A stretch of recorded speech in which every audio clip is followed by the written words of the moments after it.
আমি এখন দাঁড়িয়ে আছি ধামরাই পৌরসভার ডলিভিটার রোডস অ্যান্ড হাইওয়ের এলাকায়, যেখানে গতকাল প্রশাসনের মোবাইল কোর্ট পরিচালনার সময় ঘটে যায় একটি চাঞ্চল্যকর ঘটনা। এই এলাকাটিতে দীর্ঘদিন ধরে অবৈধভাবে স্থাপনা গড়ে তুলে ব্যবসা করে আসছিল একটি মহল।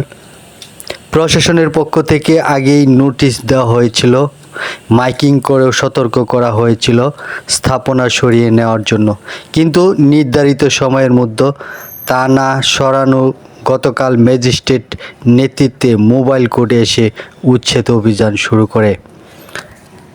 এই যে জায়গাটি দেখছেন, এখানেই বেকু দিয়ে অবৈধ স্থাপনা ভাঙা হচ্ছিল।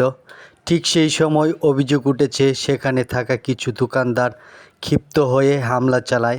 এতে ম্যাজিস্ট্রেটের টিম এবং বেকু চালক সহ অন্তত 2 জন আহত হন।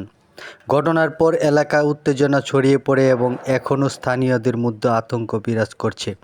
সবচেয়ে বড় প্রশ্ন হচ্ছে, সরকারি কাজে বাধা। এই হামলার ঘটনায় প্রশাসন আবার নতুন করে ব্যবস্থা নিয়ে মাঠে নেমেছে। স্থানীয়দের দাবি ছিল যে দ্রুত এই দোষীদের আইনের আওতায় এনে দৃষ্টান্তমূলক শাস্তি নিশ্চিত করা হোক। এখানে আপনারা দেখতে পাচ্ছেন এখন অভিযান চলছে। ম্যাজিস্ট্রেটের নির্দেশে এখানে পুলিশ প্রশাসনের পহরায় চলছে। আপনারা দেখতে থাকুন।